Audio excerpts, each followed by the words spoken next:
ረከብክዎ ወያድጎ አገኘሁት ግን አልተውኩትም አለ። ወአባይክዎ ውስተ ቤተ እምየ ወሰው ሳጥያት ያለን ታዝረተኒ አገኘሁት። ለ2000 ዘመን አዲስና ትኩስ ርዕሰ ዜና ቃሉ ሕይወት የሆነ መድኃኒት የሆነ ወዝንቱ ቃል ዘነገርኩክሙ ሕይወቱ ይቱ ወመድኃኒቱ ይቱ። እኔ የምነግራችሁ ቃል ሕይወት ነው፣ መንፈስ ነው ይላል። መዳን ቀን አሁን ነው፣ የተወደደ ሰዓት አሁን ነው ይላል። ዛሬ ነው አይልም፣ ትናንት ነው አይልም፣ ነገ ነው አይልም። ስለ ነገ ማውራት አንችልም። ለክሙ ታምሩ መዋዕለ ወአዝማነ ዘሰራ አብ በምኩናኑ ባሕቲቱ። አብ በገዛ ስልጣኑ የወሰነው ታውቁ ዘንድ ለእናንተ አልተሰጣችሁም አላችሁ። ጥሩ ነው የተጨነቀው፣ ግን እግዚአብሔር ለሰው ነው የተጨነቀው። ወደደችውን አገኘሁት የሚለው ታላቅ ምስጢር ያለው ንባብ ብቻ ሳይሆን ዋናው የነፍሳችንን ፍለጋ እስከ የት እንደሆነ የሚነግረን የሚያስተምረን ነው። እንደምታወቀው የሰው ልጅ ከሌሎቹ በተለየ ሁኔታ ነፍስ፣ ስጋና መንፈስ ያለው ነው። በዕብራውያን መልእክቱ ምዕራፍ 4 ቁጥር 12 እና በተሰሎንቄ አንደኛ ምዕራፍ 5 ቁጥር 22 ላይ የሰው ልጅ ስጋም መንፈስም እንዳለው ታላቁ የቤተ ክርስቲያናችን ወታደር የወንጌል ኮከብ ሐዋርያው ቅዱስ ጳውሎስ በሚገባ አስምሮ ይነግረናል።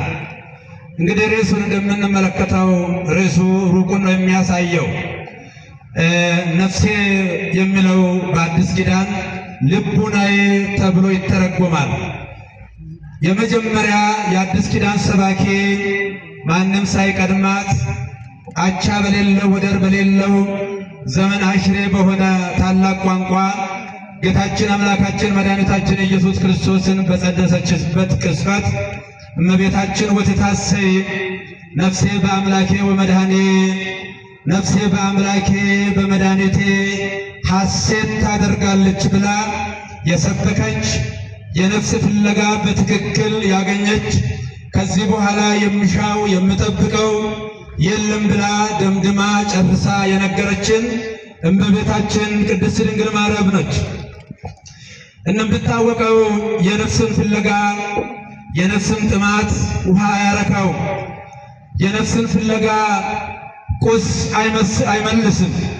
የነፍስን ጥያቄ አድማስ ሊከለክል አይችልም። የነፍስን ጥያቄ ውቅያኖስ ሊገታ አይችልም።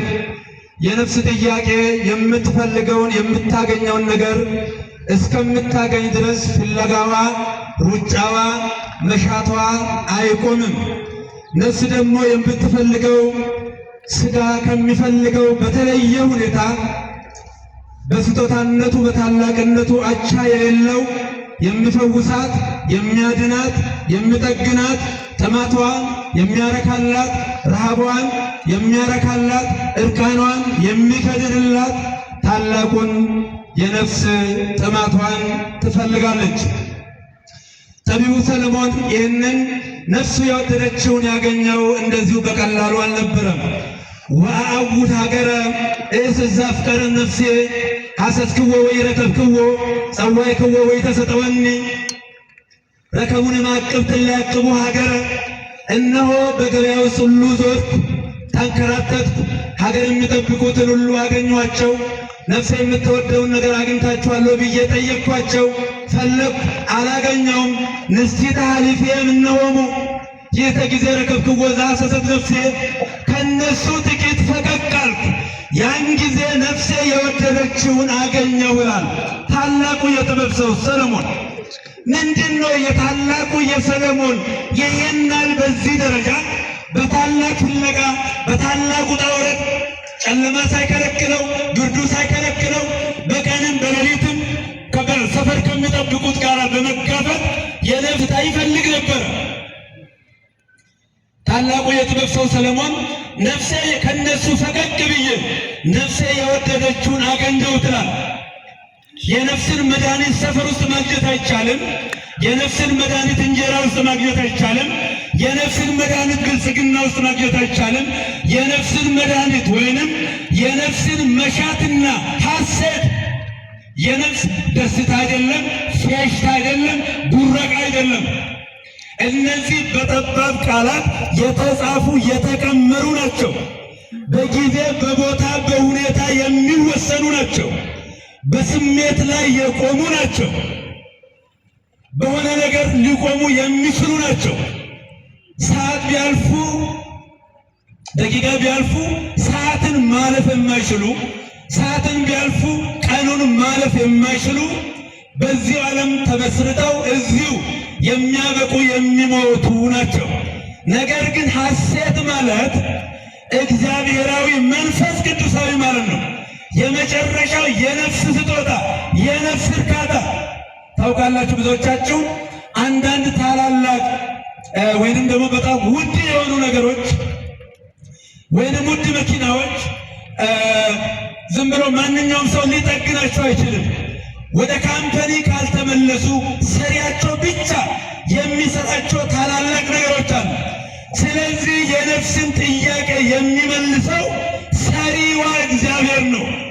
ሰውን የማይጸየፍ ወዶ የማይጠላ ታምኖ የማይከዳ በልቡ ጎሉን በአንደበቱ ሐሰት የሌለበት ፍቅሩ የማይጎል ክንዱ የማይዝል የኃጢአተኞችና የበደለኞች ወዳጅ የቅዱሳን ብቻ አይደለም፣ የጻድቃን ብቻ አይደለም፣ የሰማዕታት ብቻ አይደለም፣ እኛን ኃጢአተኞችን የማይጸየፈን ከእንጀራ ከምግብ ከምድራዊ የሚያልፍ ታላቅ ፍቅር ለእኛ ያለው ለእኛ ሞትን የሚያልፍ መቃብርን የሚሻገር ፍቅር ያለው ከሞት በኋላ ቀጠሮ የሰጠን አምላካችን መድኃኒታችን ኢየሱስ ክርስቶስ ነው። የነፍሳችንን መሻት እልል ብላችሁ አመስግኑት እስኪ። አዎ ረከብክዎ ዘሐሰሰ ነፍሴ፣ ከእግዚአብሔር የበለጠ ምን ደስታ አለ? ነፍሴ ወደደችን አስክዎ ወያድጎ፣ አገኘሁት ግን አልተውኩትም አለ። ወአባይክዎ ውስተ ቤተ እምየ ወሰው ኃጢአት ያለን ታዘረተኒ፣ አገኘሁት ሌላ ቦታ መውሰድ አልፈለግኩም። ወደ ሩቅ ዘመን መውሰድ አልፈለግኩም። ወደ እናቴ ቤት ወሰድኩት። ወደ እናቴ ቤት ወደ አሳደገችን ወደ ወለደችን ወደ አሳደገችን ይህንን የነፍስ ጥያቄን ወደዛ ሳገኝ ደስታዬን ወደ እናቴ ቤት አገባሁት ይላል። አዎ በብሉይ ኪዳን የነበሩ ሁሉ የነፍሳቸውን መሻትና ፍላጎት ሊያዩ አልቻሉም። ታላቁ ናፍቆት፣ ታላቁ ደስታ ቅዱሳን መላእክትን ያስደነቀና ያስደመመ ከስጋችን ስጋ ከነፍሳችን ነፍስ ነስቶ የተወለደ የ2000 ዘመን አዲስና ትኩስ ርዕሰ ዜና ቃሉ ሕይወት የሆነ መድኃኒት የሆነ ወዝንቱ ቃል ዘነገርኩክሙ ሕይወቱ ውእቱ ወመድኃኒቱ ውእቱ፣ እኔ የምነግራችሁ ቃል ሕይወት ነው መንፈስ ነው ይላል። ዮሐንስ ምዕራፍ 6 ቁጥር 66 ላይ እግዚአብሔር ዛሬ የሚነግረን ሕይወትን ነው መንፈስን ነው። እግዚአብሔር ሊያሳርፈን ነው የጠራን ዛሬ። ከእግዚአብሔር ውጭ የሚያሳርፍ የለም። ሰለሞን ያንን የነፍሱን መሻት ካገኘ በኋላ ልቡ አረፈ። ልብ በሉ። ሰለሞን ስልጣኑ አላሳረፈውም። ወደ 1000 ሚስቶች ኮልኩሎ ነበረ። እነዛ የበለጠ ልቡን አባከኑት፣ ሞቱን አፋጠኑት እንጂ ሊያሳርፉት አልቻለም። በዛ ደረጃ የሰበሰበ ሁሉ ደስታው ሊያሳርፈው አልቻለም። ያሳረፈው ከድካሙ ከመሻቱ ከፍላጎቱ ያሳረፈው አምላካችን መድኃኒታችን ኢየሱስ ክርስቶስ ነው እግዚአብሔር። ስለዚህ ነፍሴ የወደደችው የነፍሳችን ወዳጅ እግዚአብሔር ምን ይላል ሐዋርያው ቅዱስ ጳውሎስ በሮሜ መልእክቱ ምዕራፍ 8 ቁጥር 19 ላይ እስመ ተስፋው ለዓለም ምጽአቱ ለወልደ እግዚአብሔር ይጸንዕ ወበቱ ቦቱ ተስፋ ከመ ይዛም ዘቀነዮ ወይግባ ውስተ ስብሐተ ግእዛኖሙ ለደቂቀ እግዚአብሔር። ዓለም የእግዚአብሔርን ልጅ መገለጥ በታላቅ ተስፋ ይናፍቅ ነበረ፣ ይጠብቅ ነበረ። በብሉይ ኪዳን የተሰዋ መስዋዕት፣ የተገለገለው አገልግሎት ያ የነፍስን ጥያቄ ሊመልስ አልቻለም። ናፍቆታችንን ሊቆርጥ አልቻለም። በብሉይ ኪዳን የደከሙት ሁሉ የሚችሉትን አደረጉ። ነገር ግን ጥያቄያቸው አልተመለሰም። ስለዚህ ዓለም የእግዚአብሔርን ልጅ ተገልጦ የማይታወቀው ከሦስቱ ቅዱስ አንዱ ቅዱስ ወልድ ዋሕድ በተለየ አካሉ በምድር ላይ ሲገለጥ ያን ጊዜ የነፍሳችንና የመንፈሳችን ጥያቄ ተመለሰ። አረፍ እፎይ አለ። ደስ ብላችሁ እግዚአብሔርን አመስግኑ። ቅድም እንደተናገርነው ሰው ነፍስም ስጋም መንፈስም አለው። ነፍስ የስጋ ሕይወት መኖሪያ ነው። መንፈስ ከእግዚአብሔር ጋር የሚያገናኘን መለኮታዊነት ያለው የማይሞት የእግዚአብሔር መኖሪያና ማደሪያ ነው። አባታችን አዳም ይሄንን ነው በገነት አጥቶ የነበረው። አዳም በመንፈስ የሞተው በገነት ነበር። ስለዚህ ይሄንን በገነት በኃጢአት ምክንያት የሞተው ሕይወት የዘራበት አምላካችን መድኃኒታችን ኢየሱስ ክርስቶስ ነው። ስለዚህ ዓለም ክርስቶስን ናፍቆ ይላል ሐዋርያው። ክርስቶስን የሚናፍቀውና ተስፋ የሚያደርገው አስገድዶ ከሚገዛው ከጨካኝ እጅ አውጥቶ ወደማይወራው ወደማይነጠቅ ወደ ቅዱሳን መላእክት ነፃነት ያገባ ዘንድ ነው ይላል። ካገኙ ማጣት፣ ከቆሙ መውደቅ፣ ከቀረቡ መራቅ፣ ወደ ሌለበት ወደ እግዚአብሔር እቅፍ የሚሰውር ይሄ የነፍሳችን ጥያቄ ወገኖች። ዛሬም እግዚአብሔር የነፍሳችንን ጥያቄ ይመልሳል። አዎ ጥማታችን፣ ረሃባችን እግዚአብሔር ነው። ቅዱሳን የሰበኩት ድንግል ማርያም የሰበከችው ከሱ ውጭ ሕይወትና አዳኝ መድኃኒት የሌለው የቤተ ክርስቲያን ሕይወት አምላካችን መድኃኒታችን ኢየሱስ ክርስቶስ ነው። አዎ ለዚህም ነው ሐዋርያው ቅዱስ ጳውሎስ ዓለም የእግዚአብሔር ልጅ መገለጥ ይጠብቅ ነበር ይላል። ይህንን የሚመስል ጥያቄ በሉቃስ ወንጌል ምዕራፍ 2 ቁጥር 10 ላይ ቅዱሳን መላእክት ጌታችን አምላካችን ኢየሱስ ክርስቶስ በዛች በጠባቧ ዋሻ በተወለደ ጊዜ ወደር ከሌለው ታላቅነት ወደር ወደ ሌለው ታናሽነት የመጣ ወደሩ ከሌለው ክብር ወደር ወደ ሌለው ውርደት የመጣ ወደር ከሌለው ባለጠግነት ወደር ወደ ሌለው ድህነት በመጣ ጊዜ በዛች በጠባብ ዋሻ ቢተኛም እንኳን ከመንበሩ ሳይራቆት ከባሕርይ አባቱ ሳይለይ ከመላቱ ሳይወሰን ዓለምን የሚመግብ ጌታችን አምላካችን መድኃኒታችን ኢየሱስ ክርስቶስ በጊዜ ሕፃናት ጡትን እየለመነ በነበረበት ሰዓት ከፍተኛ የኑሮ ደረጃ ያላቸው ሰብአ ሰገልና እንደዚሁም በሜዳ በጎችን የሚጠብቁ ድሆች ይልቁንም በሰማይ ለሺህ ዘመናት እግዚአብሔርን ሳያዩ እንደናፈቁ እንደተመኙ የነበሩ ቅዱሳን መላእክት በእኛ በሰው ልጅ ልክ በምድር ላይ ሲገለጥ እነሆ ለዓለሙ ሁሉ የሚሆን ታላቅ የምሥራች እነግራችኋለሁ፣ እነሆ መድኃኒት ክርስቶስ የሆነ ጌታ ተወልዶላችኋል ብለው ነው ለእረኞች የሰበኩት። የእኛ ጌታ በምድር ላይ ታላላቅ ነገሥታት ነግሷል። በብሉይ ኪዳን ዓለምን እንደ ሰም አቅልጠው እንደ ገል ቀጥቅጠው የገዙ ሁሉም ሀገሮች በተለይ አፍሪካ እድለኛ ነች። ስለዚህ የዕዳ ከፋይ ነች። እነዛ በሙሉ ሲወለዱ እርቃናቸውን ነው የተወለዱት። አንገታቸው ላይ ወርቅ አልነበረም፣ ሰውነታቸው ላይ ልብስ አልነበረም። ሲወለዱ ድሆችና ባሮች ነበሩ። ጌታ ሆኖ የተወለደ የለም፣ መድኃኒት ሆኖ የተወለደ የለም፣ አዳኝ ሆኖ የተወለደ የለም፣ ንጉሥ ሆኖ የተወለደ የለም። ንጉሥ ሆኖ የተወለደው የነፍሳችን ፍለጋ ይበቃሻል፣ ከዚህ በላይ የእርካታችን ጥግ የበቃኝ ኑሮ መሰረት አምላካችን መድኃኒታችን ኢየሱስ ክርስቶስ በተወለደ ጊዜ ቅዱሳን መላእክት በታላቅ ናፍቆት መጥተው ያ የሺህ ዘመናት ናፍቆታቸውን ተወጡ። ክብርና ምስጋና ለአምላካችን ነው። አመስግኑት እግዚአብሔር። ይሄ የነፍሳችን መሻት በተገለጠ ጊዜ ከምንም በላይ የቅዱሳን መላእክት ደስታቸው ታላቅ ነበር። እነሱ እግዚአብሔርን የማየት አቅሙም ስልጣኑም አልነበራቸውም።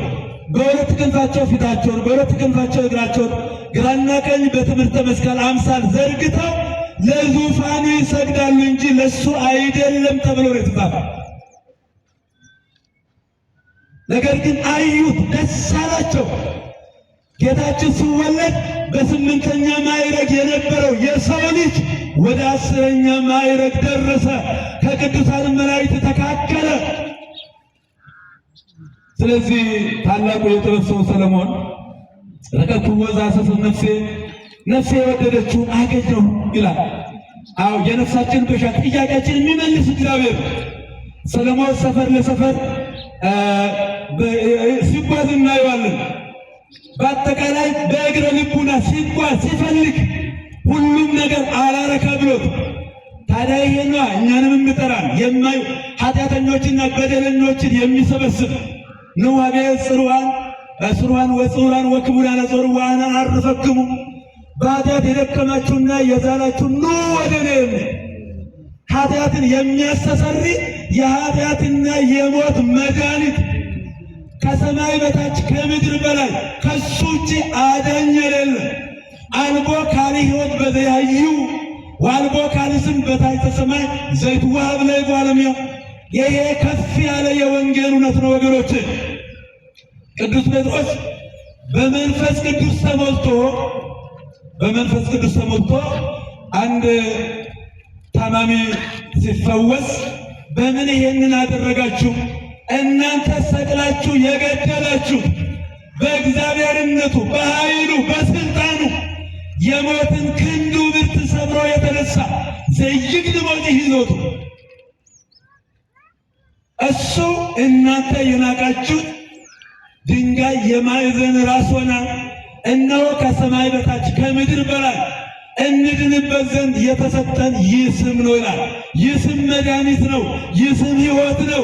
ኃጢአትን የሚያስተሰሪ ነው። ነፍሴ የወደደችውን አገኘሁ ብሎ ታላቁ ሰለሞን የተናገረው ይሄ ነው። በመጽሐፈ ምሳሌ መኃልየ ዘሰሎሞን ቅድም እንደተናገርኩት በተለይ ገጸ ንባቡ ስናየው ግዙፍ ነው። ላይም ግዙፍ ነው።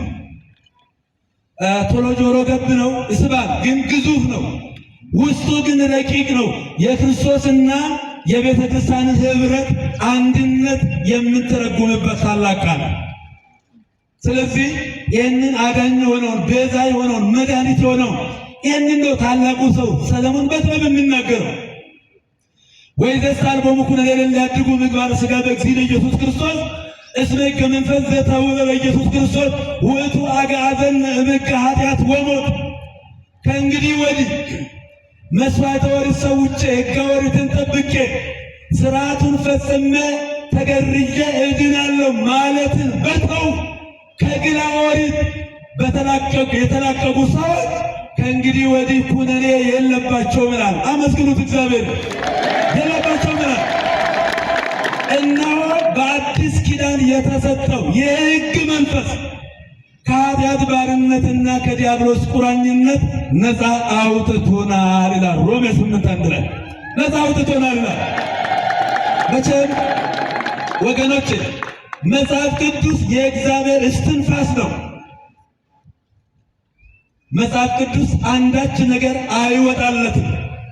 ችግሩ የኛ አረዳድና የማስረዳት ችሎታ ማነስ። አሁን ነፃ ወጥተናል፣ ነፃ ወጥቶናል ሲባል እኛ እኮ የዛሬ 2000 ዓመት ነው ብለው የሚከራከሩ አሉ። አዲስ ኪዳን አሁን ነው። አዲስ ኪዳን አሁን ዜሮ የማይቀድማት ሁለት የማይከተላት በአሁናዊ የጊዜ ቀመር ውስጥ ያለ ሰማይን ምድር ላይ ቀራንዮ መንበር ላይ አርብን ዛሬ ላይ የሚያመጣ ነው የአዲስ ኪዳን አገልግሎት።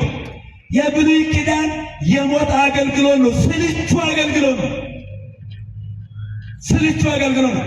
ስለዚህ አሁን ድነናል ሲባል እንደው መጽሐፉ የመዳን ቀን አሁን ነው ይላል። እወቁት ክርስቶስ እያንዳንዱን በመጽሐፍ ቅዱስ ማስረጃ ነው ካል የመዳን ቀን አሁን ነው፣ የተወደደ ሰዓት አሁን ነው ይላል። ዛሬ ነው አይልም፣ ትናንት ነው አይልም፣ ነገ ነው አይልም። ስለ ነገ ማውራት አንችልም፣ የለንም።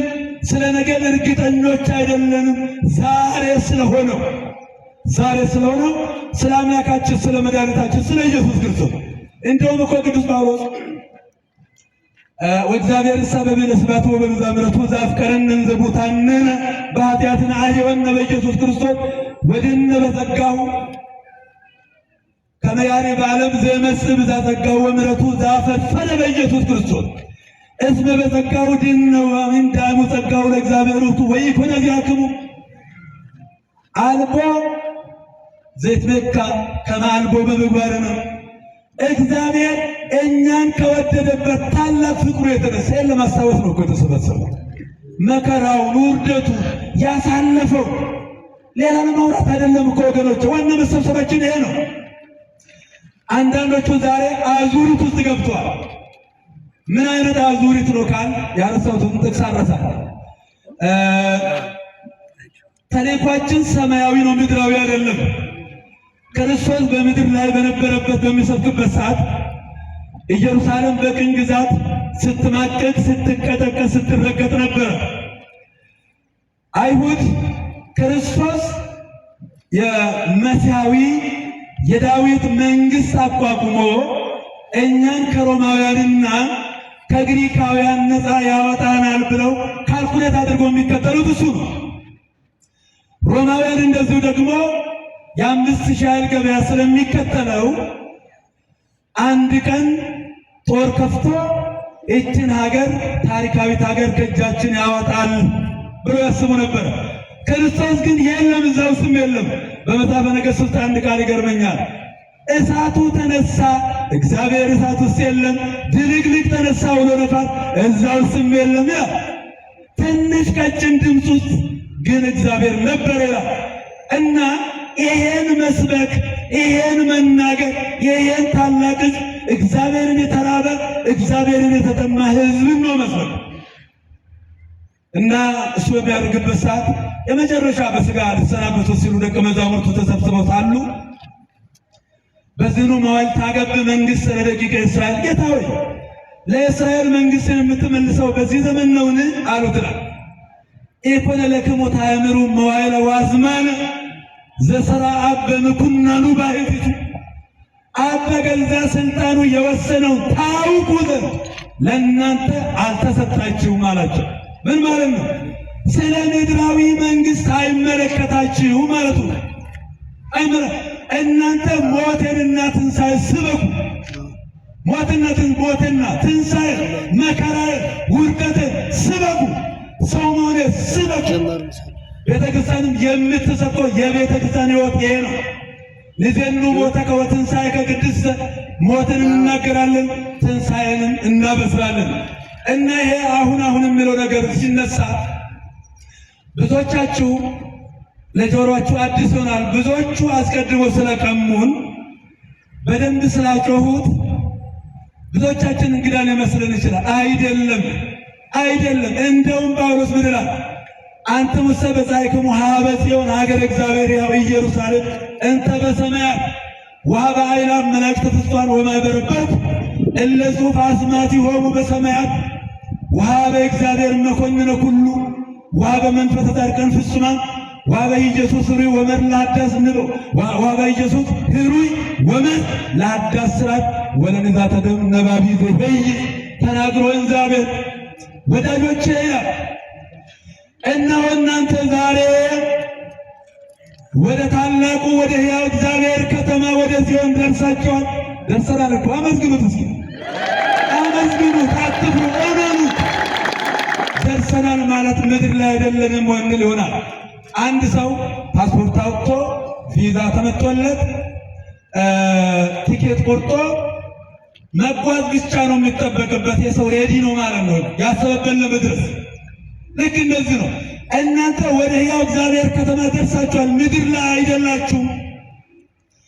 እነሆ በታላቅ ደስታ በምስጋና ወደ ተሰበሰቡት ቅዱሳን መላእክት ወደ መንፈሶች፣ ወደ ነፍሳት፣ ወደ ቤተ ክርስቲያን ስብስብና ኅብረት በሰማይ ወዳለችው ሁሉን ወደሚገዛ ወደ እግዚአብሔር በቅዱሳን አድሮ ወደሚኖረው ወደ ሕያው መንፈስ ቅዱስ ይልቁንም ደግሞ የወንጌል አስተማሪ የመንግሥተ ሰማያት አስታራቂ ወደ ሆነው ወደ ጌታችን ይልቁንም ከአቤል የሚሻለውን ስለ ይቅርታና ስለ ምሕረት የሚናገር ለዘላለሙ መታረቂያችን ትናንትም ዛሬም ነገም የምንድንበት የምንታረቅበት ክርስቶስ አንድ ቀን በቀራንዮ የከፈለው ዋጋ ለዘላለሙ ሲሰራ ይኖራል። እግዚአብሔር ሰማይና ምድር ፈጠረ። ፀሐይና ጨረቃ ከዋክብትን በሰዓታቸው ሰማይ ላይ ሰካቸው። ቀን ፀሐይ፣ ሌሊት ጨረቃና ከዋክብት አንድ ቀን ተናገረ። በየቀኑ ፀሐይና ጨረቃ ሰማይ ላይ እንደ ሰባራ ሲሰካ ውሎ አያድር። አምፖል ማለት ነው። ሲሰካ ውሎ አያድር። ብዙ ወተባዙ ወምድር ወለምድር አለ እግዚአብሔር። በየቀኑ አራቱን ባህሪያት እያመጣ በየቀኑ ሲሰራ አይውልም። ስለዚህ አንድ ጊዜ በቀራንዮ የፈሰሰው ደሙ በቀራንዮ የከፈለው ቤዛነት ለዘላለሙ ስንድንበት እንኖራለን። ታዲያ ቅዱስ ጳውሎስ ምን ማለቱ ነው? እናንተ ምድር ላይ የላችሁም፣ ወደ ሕያው እግዚአብሔር ከተማ ደርሳችኋል፣ ወደ ታላቁ ከተማ ወደ እግዚአብሔር እቅፍ ገብታችኋል እኮ እናንተ ምድር ላይ የለም እያለ አይኔ ምድር ላይ ነው ያለሁት ማለት ምን ማለት ነው? ቅዱስ ጳውሎስ ዋሽውን አይዋሹ እነግረክሙ አሁንስ በትምህርት ዘማርኩክሙ ኢኮነ በእንተ ሰብእ ወአነሂ አኮ ማበሰብ ዘነሳይክዎ ወኢሂ ማሩንዮ። ወንድሞቼ በእኔ ስለተሰበከው ወንጌል እነግራችኋለሁ። እኔ ከሰው አልተቀበልኩም፣ ሰውም አላስተማረኝም፣ ጌታዬ መድኃኒቴ ኢየሱስ ክርስቶስ ገለጠልኝ እንጂ ይላል። አመስግኑት ይህንን ታላቅ አምላክ። እግዚአብሔር እኛንም ይግለጥልን፣ ከክፋት ሁሉ ልባችንን መልስ መድኃኒዓለም እና ምን ይላል? በእናቴ ማኅፀን ሳለሁ የለየኝ በጸጋውም የጠራኝ ስለ ልጁ በአሕዛብ ዘንድ በስሙ እሰብክ ዘንድ በጠራኝ ጊዜ ወዲያው ከሥጋና ከደም አልተማከርኩም ይላል። ከማን አልተማከርኩም ይላል? አንደኛ ከሰው አልተማርኩም ማለት፣ ሁለተኛ ከሥጋዊ ከደማዊ መምህር አልቀጸልኩም። ገላትያ 1:11-15 ተመልከቱ። እግዚአብሔር መንፈስ ቅዱስ የገለጠለት እራሱ ኢየሱስ ክርስቶስ ተገልጦ ያስተማረው በልቡ ሰሌዳ በሕሊና ጓዳ ያተመለትን ኖህ ሐዋርያው ቅዱስ ጳውሎስ የሚያስተምርን እንጂ በግምት አይደለም፣ ከራሱ አንቅቶም አይደለም። ስለዚህ እኛ ዛሬ እንደ ሰለሞን ሰፈር ለሰፈር መንደር ለመንደር ከሰፈር ጠባቂ ጋር ግብ ግብ አንገባም። የነፍሳችንን መሻት አግኝተናል። እሱም ያው እግዚአብሔር የነፍሳችንን ጥያቄ የሚመልስ የከረመውን የሚመልስ ጨለማውን የሚያበራ መራራውን የሚያጣፍጥ ሕመምን በጤና የሚለውጥ የሩቁን የሚያቀርብ ጦርነትን በሰላም የሚደመድም ኃጢአትን በይቅርታና በምሕረት የሚዘጋ አምላካችንን እግዚአብሔርን እናገኘዋለን። ከሱ የበለጠ ምን ደሳለን? ታላቁ ደስታችን እሱ ነው። እኛ በምድር ላይ እኮ ሌላ የለንም። ቅድም ያነሳነውን ኤፌሶን 2:4 ላይ እኛን ከወደደበት ታላቅ ፍቅሩ የተነሳ በኃጢአታችን ሙታን በነበርን ጊዜ በልጁ በኢየሱስ ክርስቶስ ወደደን ይላል። አመስግኑት እስቲ። በልጁ የወደደ እግዚአብሔር አብ የሰጠን የእጁ ሳይሆን ልጁን ነው። ልጁን የሚሰጥ ማንም የለም። ስጡ ብንባል ድቃቂ ሳንቲም እላቂ ጨርቅ እንመጸውታለን እንጂ ልጅን ለቁም ነገር ለሞት አንሰጥም። ስለዚህ በልጁ በኢየሱስ ክርስቶስ አድኗቸዋል፣ ድናቸዋል ይልና እነሆ በሚመጡ ዘመናት ለእኛ ካለው ይቅርታና ምሕረት የተነሳ በጌታችን በኢየሱስ ክርስቶስ ያዘጋጀው ተሰፍሮ ተቆጥሮ የማያልቀውን ጸጋውን ሊሰጠን ከልጁ ጋር አስነሳን። ከልጁ ጋር ከኢየሱስ ክርስቶስ ጋር በሰማያዊ ስፍራ አስቀመጠን ይላል። በሰማይ ያስቀመጠን አምላካችን እግዚአብሔር ክብርና ምስጋና ይሁን። ሰማይ ላይ ነው ያለው። ራስን የምታገኘው ሰማይ ላይ እንጂ ምድር አይደለም። መቃብር ውስጥ ራስን ማግኘት አትችልም። ያማሩ ቤቶች ውስጥ ራስን ማግኘት አትችልም። እጅግ የተዋቡ ፓርኮች ውስጥ ራስን ማግኘት አይቻልም። ራሳችንን የምናገኘው ያመንነው አምላካችን የወደደን አምላካችን መለኪያ በሌለ ፍቅሩ የወደደን የሞትን ቀጠና አሻግሮ በሰማያዊ ስፍራ ከልጁ ጋር አስቀምጦናል። ክብርና ምስጋና ለአምላካችን ለእግዚአብሔር። አያችሁ ነብዩ የጥበብ ሰው ሰለሞን እንዴት አድርጎ እንደሚፈልግ፣ እንዴት እንደወደደ፣ እንዴት እንደጓጓ፣ እንዴት እንደተጠማ፣ እንዴት እንደተራባ ይህንን ረሃቡንም ጥማቱንም ርዛቱንም ጥያቄውንም ሊመልስለት ስለጠፋ በብዙ ፍለጋ አግኝቶ ከዛም በኋላ ሁሉ ነገር በቃኛል። አሁን እኛ እኮ ምድር ላይ የምንንደፋደፈው ዓለም የኛ ስለመሰለች ነው። ከተማ የኛ ስለመሰለች ነው። ሌላም የኛ ስለመሰለን ነው። ዝኮ ረባሄ አብደርኩ እህጎሎ በእንተ ክርስቶስ በእንተ ይበይ ኃይለ አእምሮቱ ለኢየሱስ ክርስቶስ እግዚእ ዘበንታው ገደፍኩ ኩሎ ወረሰይክዎ ከመ ይብዳዕ ከመ ይርግቦ ለክርስቶስ። የጌታዬ የመድኃኒቴ የኢየሱስ ክርስቶስ የኃይሉ ጽናት የክብሩ ብዛት ስለበዛልን ለእኔ ክብር የነበረው ሞገስ የነበረው ስልጣን የነበረው ሁሉ እንደ አደፍና እንደ ጉድፍ እቆጥረዋለሁ ይላል ፊልጵስዩስ 3:7 ቅዱስ ጳውሎስ። ሁሉም ነገር አነሰበት፣ ሁሉ ነገር የሚበቃል፣ ሌላውን በቃን ብለን እግዚአብሔር ስንከተል ብቻ። ዛሬ የተሰበሰብንበት ዓላማ ታላቅ ዓላማ ነው። ስለ ሀገርም ስለ ሕዝብም ስለ ኃጢአተኛ ስለ መሪዎችም ለመጸለይ ታላቁ ቅዱስ ጳውሎስ ሐዋርያ የእግዚአብሔር አገልጋይና ወታደር እንደመሆኑ መጠን በአንደኛ ጢሞቴዎስ ምዕራፍ 2:1 ላይ አስተበቋ ከቀዳሜ ኩሉ ትግበር ጸሎተ ወሲኢለ ወተጋንዮ ወጸልዩ ላዕለ ኩሉ ሕዝብ ወላዕለ ኩሉ ነገሥት ወመኳንንት ከመ በሄዱ ወበጽምው ይኩን ንብረትነ በኩሉ ጽድቅ ወንጽሕ ዝኬ ሰናይ ሂሩይ በቅድመ እግዚአብሔር መድኃኒነ እስመ ውእቱ ይፈቅድ ይህ ኩሉ ወያእምርዋ ለጽድቅ። ልጄ ሆይ ከሁሉም አስቀድሜ እመክርሃለሁ እንድታመሰግን፣ እንድትጸልይ፣ እንድትማልድ ከሁሉ ይልቁንም ለሁሉም ሕዝብ ጸልይ፣ ለነገሥታትም፣ ለመሳፍንትም፣ ለመኳንንትም ዝግና ጸጥ ብለን ስለ እውነትና ስለ ጽድቅ እንኖር ዘንድ ሙታን ነገሥታትን ስም እየጠራች ንጉሴ እያለች የምትጸልይ ቤተክርስቲያን ላሉትም ብትጸልይ ጥሩ ነው። ነገሮችን የሚለውጠው እግዚአብሔር ነው። ለውጥ የሚያመጣ እግዚአብሔር ነው። ሰላም የሚያመጣ እግዚአብሔር ነው። ይልና ምን ይላል? ሰዎች ሁሉ እውነቱን ወደ ማወቅ ነው። እውነቱን ወደ ማወቅ ነው። ዚኬ ሰናይ ሂሩይ በቅድመ እግዚአብሔር መድኃኒነ እስመ ውእቱ ይፈቅድ ኩሉ ሰብ ይየው። እነሆ ሰው ሁሉ እውነትን ወደ ማወቅና ወደ መዳን እንዲደርስ በሚወድ በጌታችን በመድኃኒታችን በእግዚአብሔር ዘንድ የተወደደ ይህ ነው ይላል። ይህ ነው። ኢትዮጵያ ሀገረ እግዚአብሔር ነች። አንደኛ ጢሞቴዎስ ምዕራፍ 2:1 ላይ ነው ያለው ይባል። ስለዚህ ክርስቲያኖች እንደመሆናችን መጠን ይህንን ነው የምንከተለው። አውደ ምሕረታችን እውነት የሚሸጥ ክርስቶስ የሚሸጥ ቅዱሳን የሚሸጥ እንዲሆን ሐዋርያው ቅዱስ ጳውሎስ የመከረንን ነገር ብንተገብር በእውነቱ ምድራችን ገነት ትሆናለች።